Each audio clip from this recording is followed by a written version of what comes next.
Good morning, Boker Tov. Amir Hashem, it should be a Boker Tov. We should have Besoros Tovos today. Should be a good day for Klal Yisrael. The hostages should be brought home. Our soldiers should return to their families. We should hear about a sweeping victory for Klal Yisrael. I want to thank our generous Emunah series sponsors, Dr. Zavi and Bella Morgan, in memory of Rabbi Dr. Brian Galbit, and in memory of Bella's mother, Dr. Ellen Shanzer. A couple of announcements. We have a new shipment of our Caffeinate with Kavanah cups. They've come in. I got to tell you, I start my day every day very early in the morning. Baruch Hashem, we have a beautiful Kol Boker with my cup of coffee, and it changes and transforms my bracha. When you look at the cup, Shakol Niyeh B'Dvaro Caffeinate with Kavanah, it reminds you. It's a little reminder built in. And those sleeves of cups are now available. You can email Lee or stop by Lee. You could get them locally. We'll give them to you, or we'll send them to you. But they are disposable Caffeinate with Kavanah cups. Shakol Niyeh B'Dvaro. It's a great way to start the day and to remember to make a bracha. We're not making any money off of it. It's a service to elevate all of our emunah, all of our mindfulness, all of our consciousness, so that when we take in that kavanah, it doesn't just wake us, like take in that caffeine, it doesn't just wake us up physically, but the bracha wakes us up spiritually. Some people can't start their day till they take their first sip of coffee. Don't talk to them till they have their first sip of coffee. You don't want to go near them. It could cost you your life. It's pikuach nefesh. Don't talk to some people, till they have their first sip of coffee.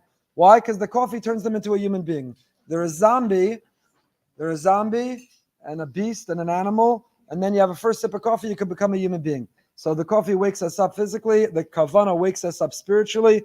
Combine them by caffeinating with kavanah. You can order it. We're happy to send it to you. We're not making money off of it.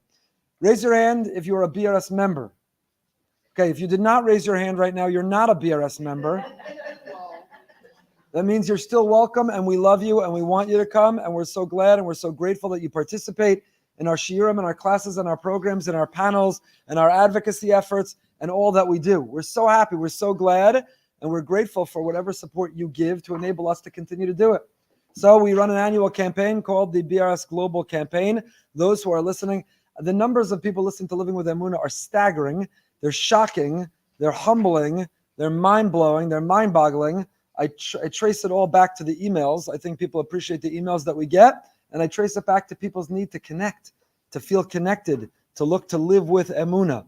And I'm so humbled and honored by it, but we need people's help to continue to reach more people. So you could right now take out your phone. You could do it later, make a note to yourself, and to please contribute to the BRS Global Campaign, brsonline.org/global, brsonline.org/global, and a little extra incentive for you, and then we're going to start learning. The little extra incentive for you is the following. If you're listening from elsewhere, for sure, but even locally, for $180 to the Global Campaign, this is the biggest bargain ever, you enter a raffle to get 2 domestic flights to Boca to spend Shabbos with us in our community. On the Shabbos, Yishai Ribo will be here, and 2 VIP tickets to the Yishai Ribo concert at BRS on April 7th. So for $180, you get a raffle ticket. $360, you get 3 tickets. $500, you get 5 tickets, and so on and so forth. So you should do it because it's the right thing to do. Hakara Satov. If you pay when you go to the movie or theater, or you go out for dinner, you pay for the subscription service of whatever you're watching on your phone or your device. So hopefully Living with Emunah does at least that for you. It's the appropriate thing to do. And so that I don't have to grovel like this. It's embarrassing and humiliating, but it's what we have to do. So brsonline.org/global, please do your part. $180 gets you entered into a raffle, and then we get to spend the Shabbos with you in person. To fly, if you're local, fly your grandchildren down, fly whoever you want down for a Shabbos here in person. And the Yishai Ribo concert, April 7th, VIP backstage. It's going to be incredible. Let's start with an Emunah email, and then I want to share with you an Emunah voice note. And that's why I didn't give out a text, because I want to just talk about this voice note that I haven't stopped thinking about since I got it. First, an email. Hi, Rabbi Goldberg. I want to start by thanking you for your weekly shiurim. It helps elevate my Shabbos cooking when I listen on Thursday mornings. It's really inspired me during the last few challenging months, as my small yeshuv has been deeply impacted by the war. I always think about sending an email, but I wouldn't know where to start. I've been through so many incredible experiences in my life, and I'm still only in my 30s. Through everything, I focused on seeing the Yad Hashem, because there's no greater comfort than knowing Hashem is by your side through the ups and downs of life. The following story is not eye-popping in any way, but noticing Hashem's guidance in the small things is the practice we need to face the big things. Right? There's so many things in this email already. This young person, first of all, they live in a yeshuv that's navigating and going through this horrific time, these horrible many months. And our heart goes out, and our tefillos, and our prayers, and our love, and our support. But the notion that if we see Hashem in the small things, then we're exercising and building that Emunah muscle, so that if it's ever tested with a big thing, we're ready to go. If we wait for a big thing, and there are big things in life, we're still davening Yal Shoshana Chaya, Paschana Fredo, we're davening so hard. A 6-year-old girl in our community has been on a respirator now for over 2 weeks, and we're desperately davening. We're storming the heavens, and it takes enormous emunah. And if a person doesn't see Hashem in the small things through life, and we're not building that muscle and wearing those glasses and training and conditioning ourselves to see and to feel and to lean on Hashem, then it's hard to later. It's hard to later. We learned together several months ago Rav Druk's insight. I'm sure Yishai Riba was going to sing that on April 7th at his concert that you could go to for free with 2 tickets if you give $180 to the BRS Global Campaign. I'm going to have to do it till we hit our budget. If we hit our budget during this Emunah shir, you won't have to hear me ever do it again until next year. brsonline.org/global. So, we are people of faith, the children of people of faith. We have nobody to lean on. Ella Avinu Shebashamayim. The only one we have to lean on is Hashem. So Rav Druk said, if you're in the middle of the room and you want to lean and the wall's not near you, what's going to happen? You fall flat on your face. When you're not near what you need to lean on and you try to lean, you fall flat on your face. If you need to lean on something, you better be near it. So the only one we have to lean on is Hashem. First, you have to draw near Him. If you're not near Him and you try to lean on Him, you're going to fall down. So you have to come close to Him so that we can lean on Him. So all the little ways that we see Hashem, in all those micro moments of Emunah, not microaggressions, micro moments of Emunah, and all the micro Emunah, then when there's a macro, major Emunah moment, we'll be ready. Back to the email. I'm on a WhatsApp chat that posts the name and face of a different hostage each day. They include a small blurb about them, so we get to know who they are as people and not just a name, as well as a link to say to him, which is a beautiful idea. Instead of some name, generic name, it's a name, I don't know anything about this name, there's a small blurb. This is who that person is, this is where they live, this is where they grew up, this is where they went to school. Now you're really davening. On Motzei Shabbos, the admin posted they were looking to get women together to be mafresh challah, and each lady would be given the name of a different hostage to have in mind. It was Motzei Shabbos, exclamation point. Who was thinking about making challah? And so it promptly got put out of my mind. Fast forward to Tuesday night, and I was making challah to freeze for Shabbos. I had my anini in my hand to say the bracha when I got a message on that group that they had 40 women and were looking for more. I immediately sent a message asking for a name and told the admin what had happened. What hashkacha? She sent me the name of a hostage, Matan ben Yardena. Every Leil Shabbos at Kiddush, we say the name of a hostage to have in mind, as they don't have the opportunity to say Kiddush right now. This past Leil Shabbos, the hostage we davened for was Matan ben Yardena.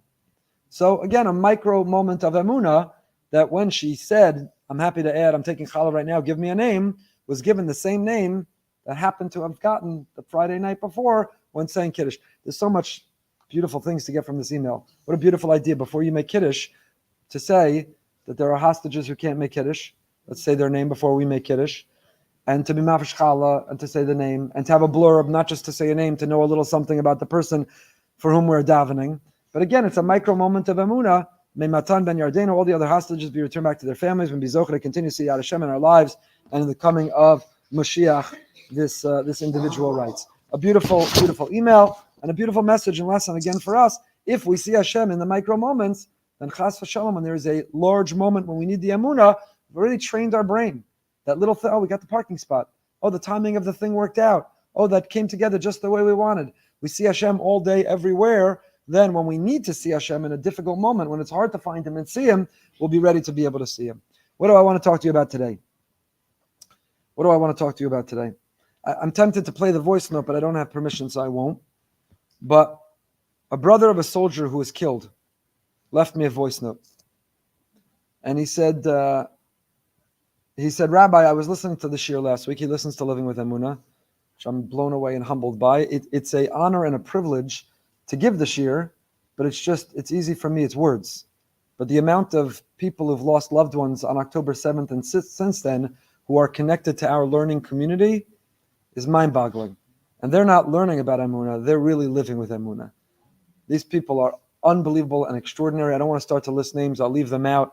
Jen Airley, who we had here a few weeks ago, if you haven't yet watched that conversation, it's a living, breathing example of living with Emunah, of everything that we're learning. It's mind-boggling.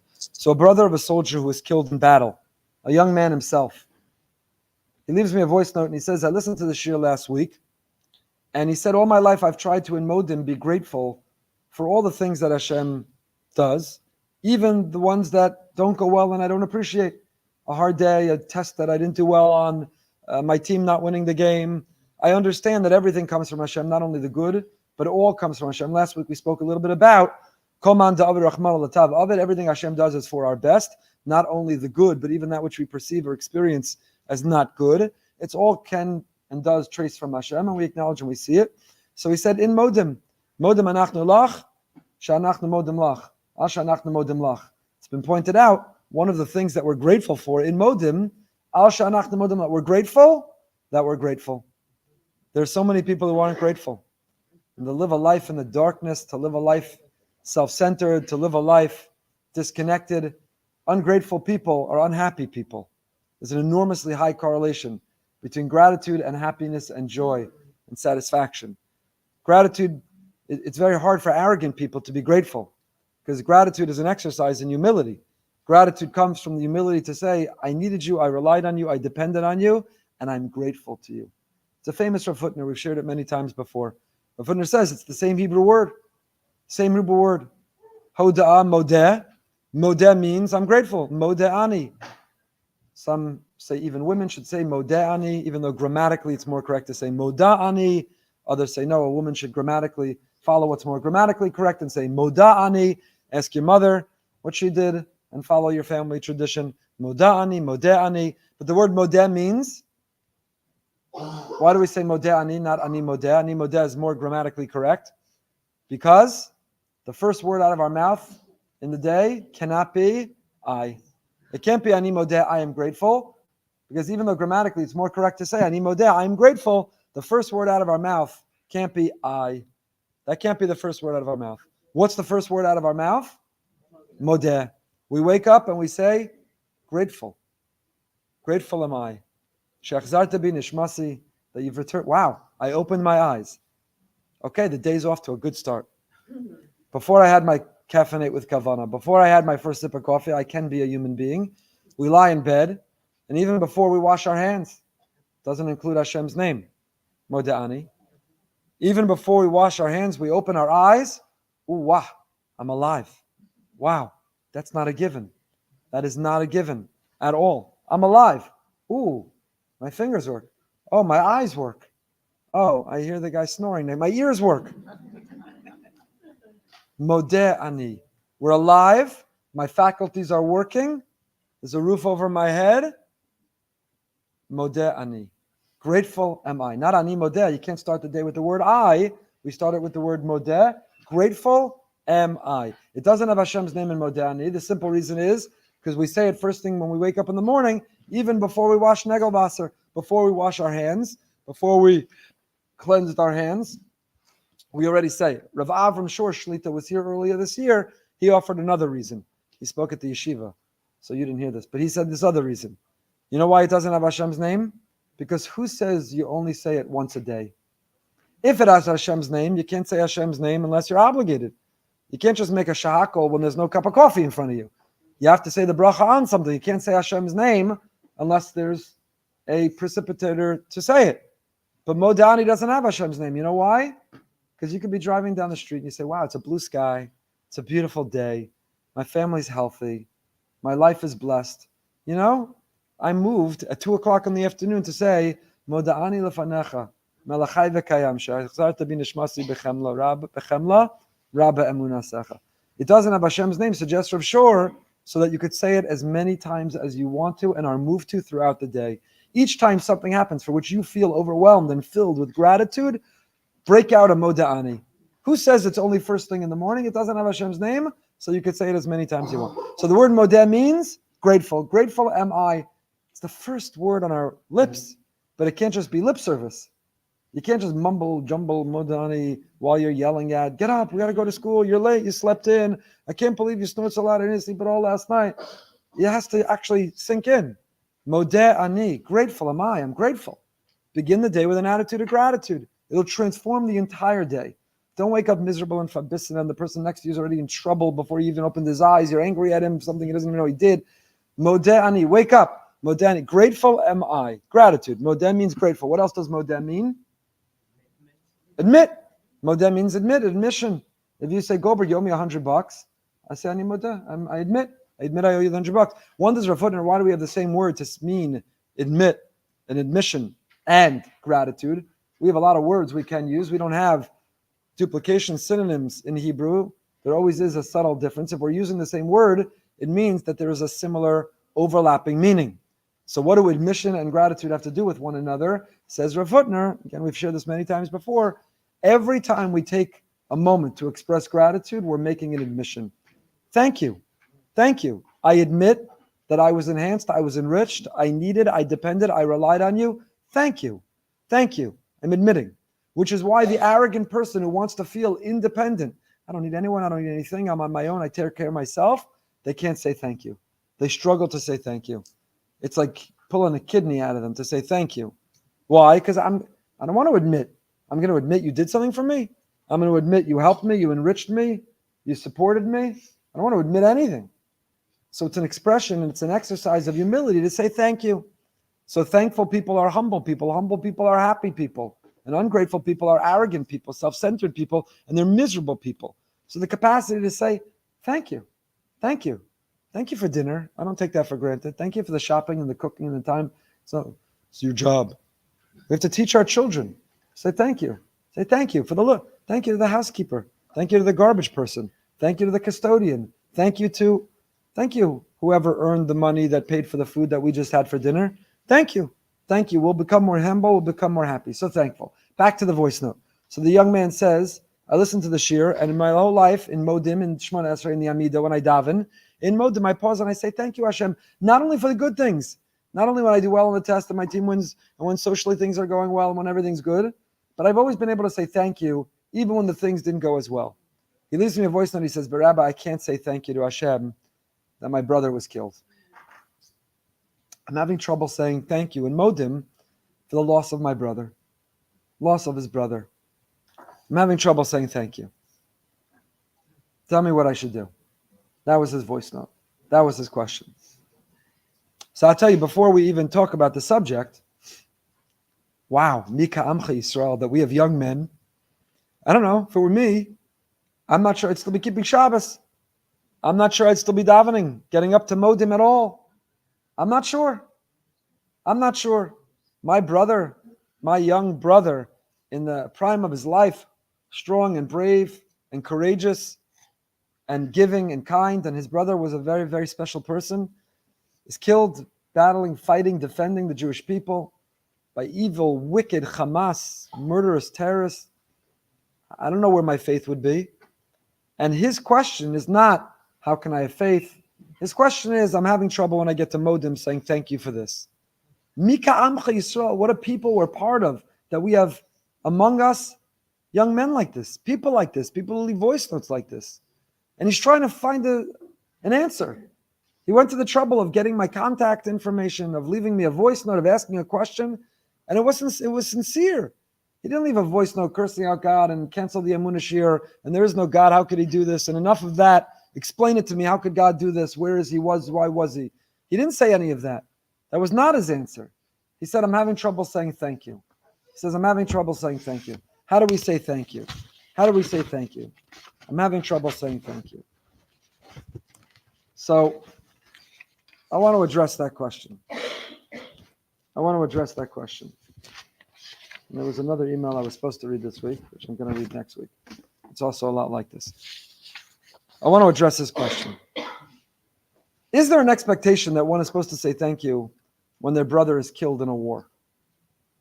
Is the premise of the question correct?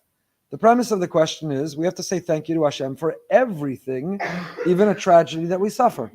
If one really has faith, thank you. If one really has faith, if one is really grateful, if one really is appreciative, if one really is practicing dveikus, if one really is attaching and connecting and clinging to God, they'd be able to say thank you even in a tragic moment. Is the assumption, the premise of the question correct? So the Mishnah in Brachos, Daf Nun Daled, tells us, a person is obligated to make a bracha on the ra'ah. Translate the word ra'ah. It So I don't know if the word ra translates as bad. Maybe it translates as painful. Painful. The same kishem. The same way one makes a bracha ala tova. Shenamar quotes a pasuk, v'ahavta Hashem Elokecha b'chol levavcha. We just said this morning, we'll say tonight, twice a day, Shema v'ahavta love Hashem b'chol levavcha, with all of your. It's not what it says. Translates the word b'chol levavcha, all of your hearts, in plural. One heart is b'chol libecha. Libcha, libecha, one heart. It's not what it says. It says b'chol levavcha, with both of your hearts. How many hearts do you have? Says the Mishnah, b'chol levavcha b'shnei yitzirecha b'yetzer hatov v'yetzer hara. You have two hearts. Physically, you have one heart with four chambers. Spiritually, we have two hearts. We have the heart that guides us and directs us and encourages us to the good, to think well, to think good, to see positively. And then we have the Yetzer Hara, that entices us and seduces us and misdirects us. And b'chol nafshecha means a person has to be willing to give up their life. Person has to be willing to give to the global campaign. B'chol mamoncha. It means b'chol ma'odecha. You know what b'chol ma'odecha means? What's ma'od? A lot. B'chol mamoncha, whatever you value a lot, you have to give it to Hashem. So whatever you love and whatever you hold on to, whatever you cherish and whatever you value, b'chol, whatever is ma'od for you, b'chol ma'odecha. The ma'od decha, the ma'od for you. Direct it and channel it to Hashem, which for many people is b'chol mamoncha, with your resources, with your money. People have a hard time parting with money. Some would rather give you the kidney than their money. They won't give you their money. They don't know the joy that so many in this room know, that when you support and give and enable, again, this is not a pitch for the globe. I'm saying for all of us, and give somewhere else. I'll make this pitch. You're giving to Israel, to a cause in Israel, which still continues to need our efforts. There are few things more pleasurable in the world. As if we didn't know it to be true from Torah, research now also supports. They drop people at the mall and they give $20, and some they say go buy something for yourself, and others they say go buy something for someone else, and they measure the happiness before and they measure the happiness afterwards. And who's happier? The one who spent the $20 on themselves, or the one who spent the $20 for someone else? The one who spends on someone else. The happiness comes from giving, from caring, because the tighter you hold on to something, the less you really have it. And the more you give it away, now no one could take that away from you. No one could take that away from you. That's what we spoke about last week's Parsha, Truma, after Mishpatim. In Mishpatim, Hashem says, the Jewish people say, Nasa v'nishma. We will do and we will listen. We're in. Whatever you ask us to do, we're good. We're in. Absolutely no problem. Just tell us, Nasa. We're in, just tell us. Hashem says, okay, how does Truma begin? The Yikhuli Truma. Take out your wallet. Take out your checkbook. Well, we're not exactly in. We didn't exactly mean Nasa v'nishma. Hashem says, I'll test you, Nasa v'nishma. You really believe? You really value? You really support? You really invested? Really? Okay, the Yichuli Truma. Let's see. Let's see if you really care. We spoke more about this in the Parsha Shir 2 weeks ago. Ironically, Ki lo b'maso yikach hakol, you can't take it all with you, but you can take some things with you. What can you take with you? There's no pocket in the tachrichin. There's no pocket in the kittel. There's no U-Haul behind the hearse. I've been to a lot of funerals the last couple of weeks. They never put anything inside the grave. There's no gold, there's no silver, there's no watches, there's no jewelry, there's no portfolio, there's no real estate holdings. You can't take anything with you. Lo b'maso yikach. So why does it say hakol, that you can't take everything? It should say you can't take anything. Why does it say you can't take everything? The Malbim says because there are things you can take with you. What can take with you? Ironically, anything you hold on to, you can't take with you. But what you gave away is what you take with you.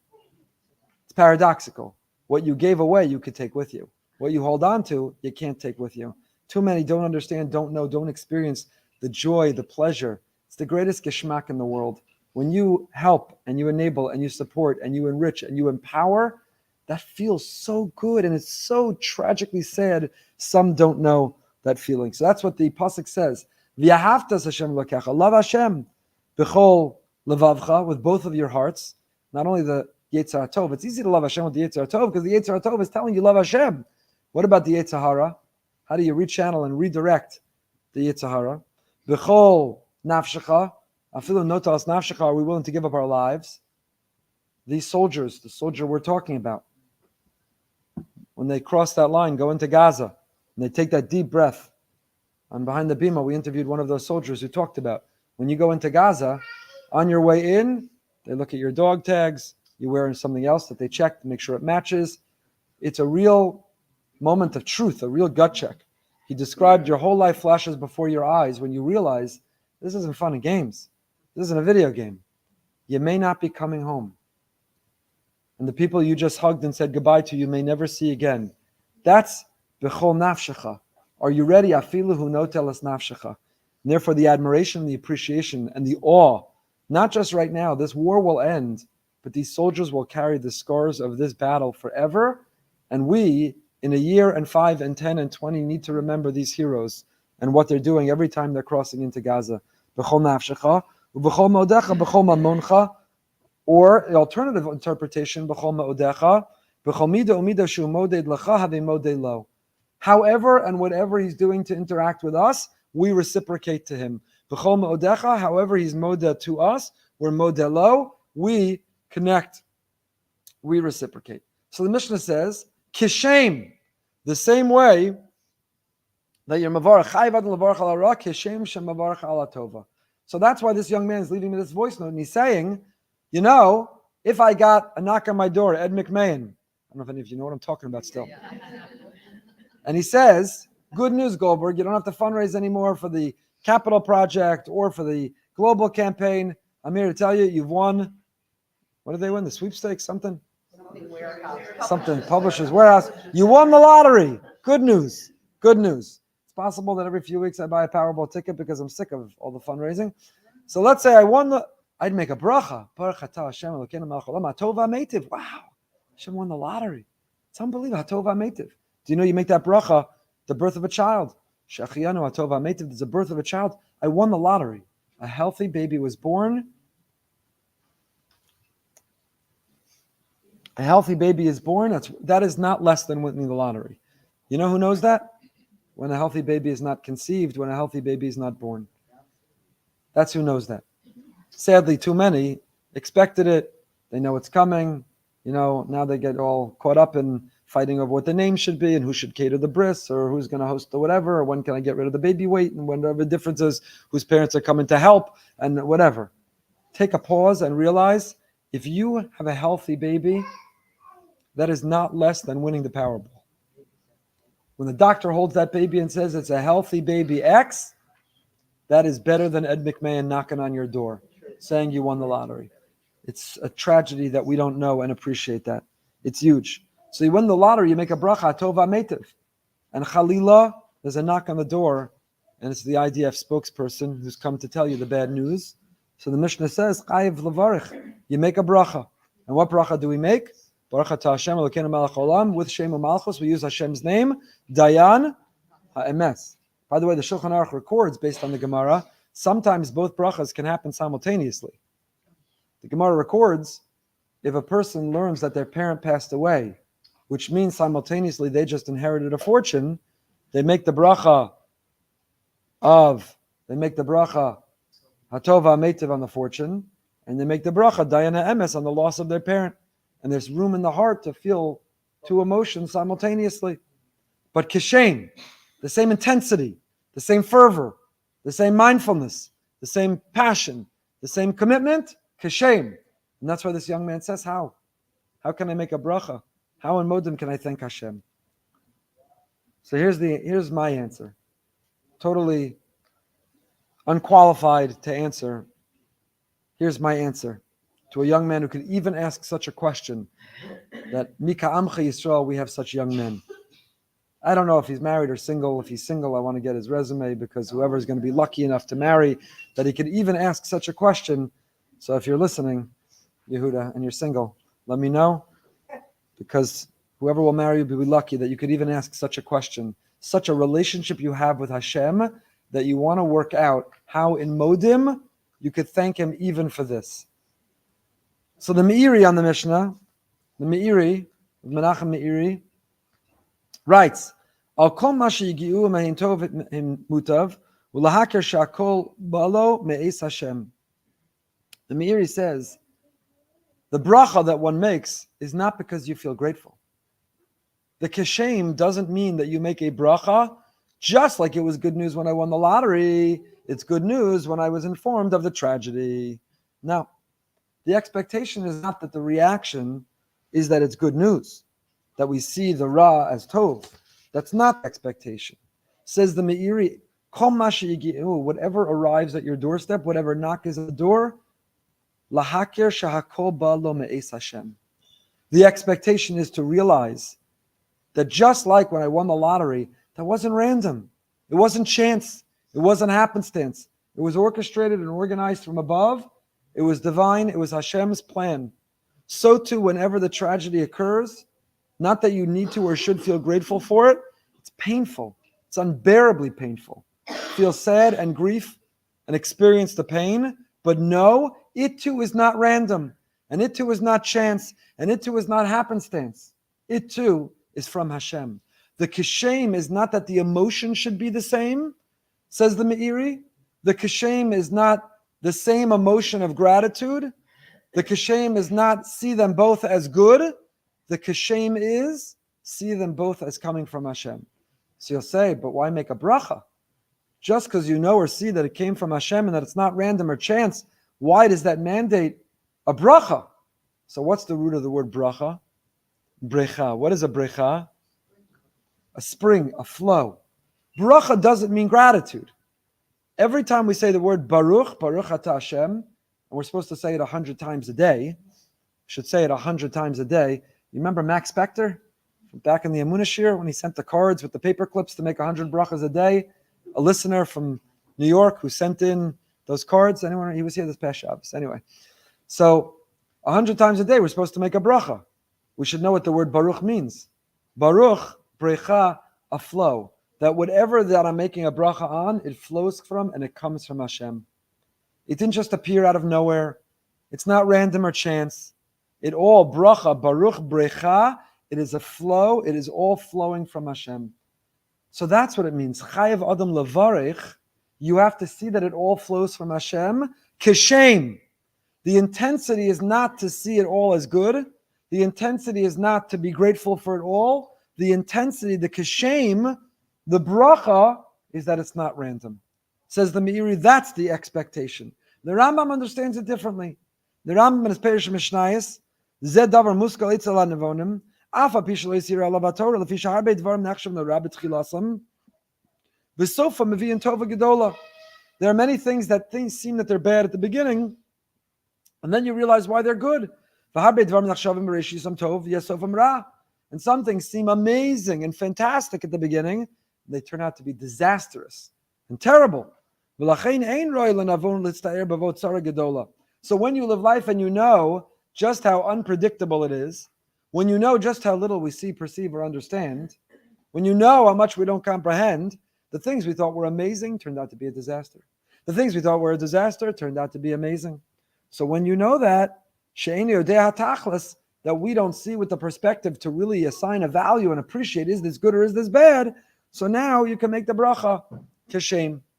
So the Rambam is saying, because we have such a finite, limited perspective and vision, because we don't really know what's good or bad, because that which we thought was amazing turned out to be horrible, that which we thought was horrible turned out to be amazing, that's the kashem, that we can make the bracha with the same sort of surrendering that we don't really know. So when the girl dumped us, and we couldn't get out of bed for a week, and we thought our life was over, and we thought this was the worst thing ever, it turns out it was the most amazing, because you were meant to get together later in life, but you had to go through something. Or maybe because you weren't meant to be with her at all, and Hashem spared you and saved you before you would have had a life of misery. And then sometimes you thought it was amazing with the girl, and you made a huge bracha, and you said, this is incredible, the person of my dreams. And 6 months later, despite 4 billion reference calls, inquisitions, investigations, hiring private detectives, getting genetic lab reports, and nevertheless, 6 months later, you realize this is miserable and torture and it needs to end and it should be over. So we never really know. You thought the job was perfect. It turned out to be a disaster. You thought it was a disaster. You didn't get the job. It turned out to be perfect. You got a better one. So the Rambam says, just let it all go, and kishem, just make a bracha, whatever happens, because it all comes from Hashem. That's hard. That's easier to do, still very hard, but easier to do when it comes to the job, or even when it comes to the girl, the shidduch, or when it but not when it comes to a brother not coming home from war. One should never expect he'll ever see or understand or appreciate how that could be good, where the good could be in that. So the Rambam, though, in his Mishnah Torah, brings a different perspective. That was the Rambam in his Perush HaMishnayos. He wrote it as a very young man. In his Mishnah Torah, in Hilchos Brachos Perek Yud, Halacha Gimel, the Rambam says differently. Shama Shmua Ra Mevarach Baruch Dayana Emes. If you hear bad news, you make Dayana Emes. By the way, the bracha we make at a funeral, we make it when there's a loss of life. But by the way, you would equally, just like if you won the lottery, you'd make a bracha Tova Meitiv. If a person found out they took their entire life savings and they bet on one thing and they lost all their money, they'd make a bracha Dayana Emes. Also, when there's a terrible loss, there's a bracha for that too. Listen to the words of the Rambam. A person has to make a bracha on the painful. It doesn't say besimcha for the ra.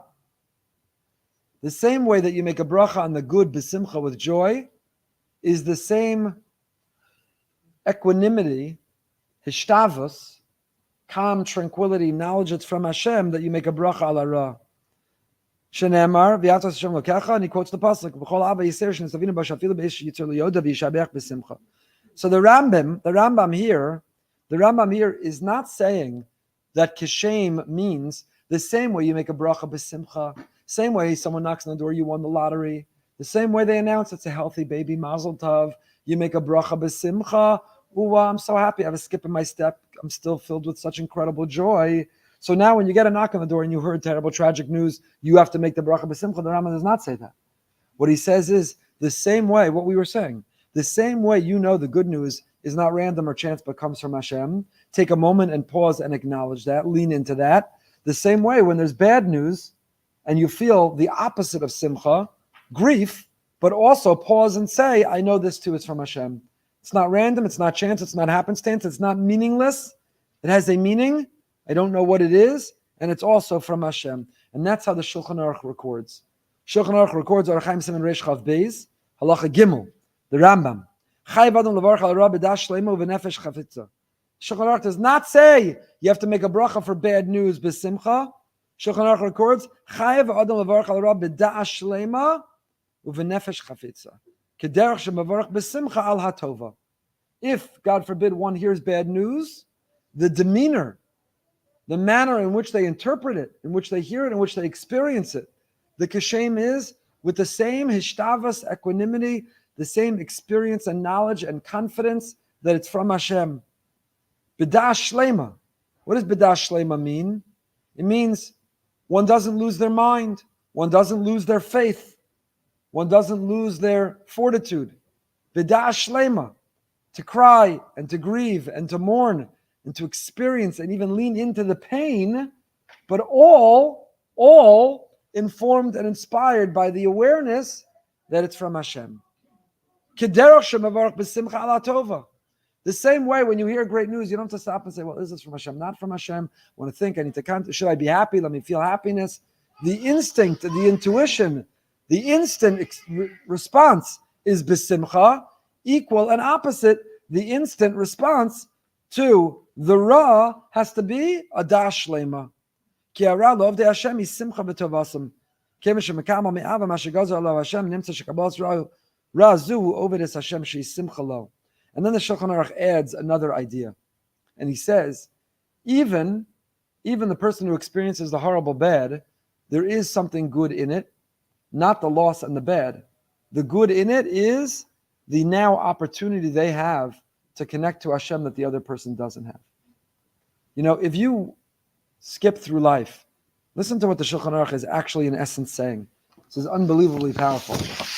If you have the opportunity, I don't know anyone who does, but if you do, you can skip through life, hunky-dory, all is well, nothing's wrong, no challenges, no problems, no aches, no pains, no worries, no anxieties, everything is great and lovely and amazing, then your relationship with Hashem, that should be incredibly high because you have so much to be grateful for, but it's going to be sort of lukewarm, because you don't really ever need to pour out your heart to him, because you're never in crisis. Nothing's ever urgent. You never need him in an emergency. So everything's just stable and amazing and good, and you're grateful for it, but you're never tested in that relationship with Hashem. But the person who goes through a tragedy is living the rest of their life with a permanent test of their faith and connection and feeling and ongoing conversation with Hashem. And that is a gift in a way. It's not a gift they want. They'd rather be skipping through life, even if it means not feeling as close. But being put in the position where one needs to pour out their heart and one needs to lean into Hashem is a heightened experience with Hashem. And so the simcha that could come from the ra'ah is the heightened experience and ongoing conversation and relationship with Hashem. It's an unbelievable insight of the Shulchan Aruch himself, of Rav Yosef Karo. Kishem, the bracha in the ra'ah is not the ra'ah. Don't tell me how someone's brother being killed at war. No, you'll see the good and why it was good and it's good and it's good. No. The good is the rest of your life, you're going to be having a conversation with Hashem. Your faith in Hashem is tested, your experience, and the meaning of your still having faith in Hashem is at an altogether different level than the person who it was never tested, who will never know, who never had to lean in and experience it in that way. Never had to experience it in that way. So that was the voice note I got this week. And my answer is, don't feel you need to work on in Modim thanking Hashem for the loss of your brother. I don't think he expects that. I don't think that that's what he wants. I'm not sure that would even be healthy. We don't say thank you. What we say is we know it came from you. Chayav Adam levarech, levarech brecha. I know that this flows from you. I'm not thankful for it. I wish you did it differently. I want you to bring him back. I miss him. I'm not grateful. I'm not thankful. But I still know that it comes from you. And what I am thankful for is that the experience of losing him has made me feel closer to you, more connected to you, and given me a more heightened experience of an ongoing relationship with you. And that is something I could be grateful for. That is something I could be besimcha.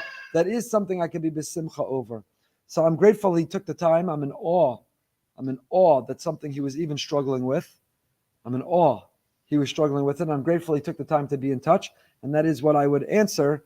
I answered that in a 30-second voice note. Now this is a 40-minute longer with a very circuitous ADD route. But if you come to the shir, you know that's the journey we're going on together. So that's the way we do it. And I'll end just by telling you a story of Kishem. Shemavarach ala Ra. There's a story.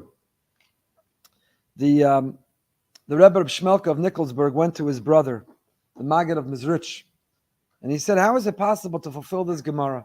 This Gemara Brachos Nandalad. Kishem, Chayav Adam levarach ala Ra, Kishem shemavarach ala Tova. How could it be? How could somebody who lives a life of challenge, of struggle, of loss, of pain, of sadness, how could they make the bracha the same way?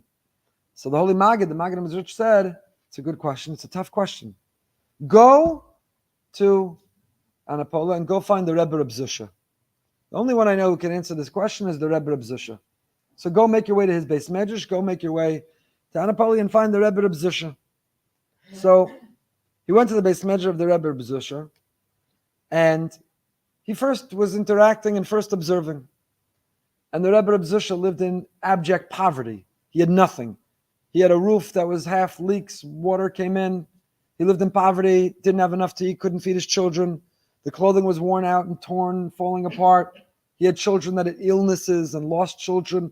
He had horrific, difficult, painful life. And he watched and he observed and he saw the simcha and the joy. The Rebbe Reb Zusha was happy, was besimcha, practiced hishtavos, this level of equanimity all the time. So after watching and interacting and spending a day with the Rebbe Reb Zusha, finally, Shmelk of Nikolsburg got up the courage and he asked the Rebbe Reb Zusha, he said, I went to the Maggid of Mizrich and I had a question. The Gemara says, a person is obligated to make a bracha to see it comes from Hashem. How can a person live that way? I don't understand. Somebody who's gone through pain and grief and difficulty and challenge. How could they make a bracha as if it was good news? So Reb Zusha looked at him and he said, I don't know why he told you to come ask me. I've never had a difficult day in my life. I don't know why he thought I could answer your question. I've never had a struggle or a pain. Hashem has been only good to me. I've never had a challenge in my life. I don't know why he came and told you to ask me. So there are people like the Rebbe Reb Zusha, that level, that even the challenge, the grief, the pain is transformed to his living it with such a simcha that he doesn't even understand why someone would come to ask him that question. But know from the Shulchan Aruch and from the Meiri and ultimately the Rambam and the Mishnah Torah that the Chayiv Adam Levarach and the Keshem are not to feel grateful. They're to realize that it comes from Hashem, and that a person who is that challenge also has that opportunity. And every crisis is an opportunity. The crisis is a crisis of faith. But the opportunity is also an opportunity to take that faith to a new level, a higher level. We should never be challenged. We should never have to have that crisis. We should always be able to have that faith even without it. I'm grateful for the emails. I'm grateful for the voice note. And I'm grateful to all the non-BRS members who right now are taking out their phone. QR code or brsonline.org/global. Minimally $180, because why wouldn't you want to get in a raffle 2 tickets to Florida, 2 VIP tickets to Shairibo at BRS? Who wouldn't want to say thank you and enable us to spread the message even further and wider? Thank you. We should have the Sodas Tova. Should be a good day for Am Yisrael.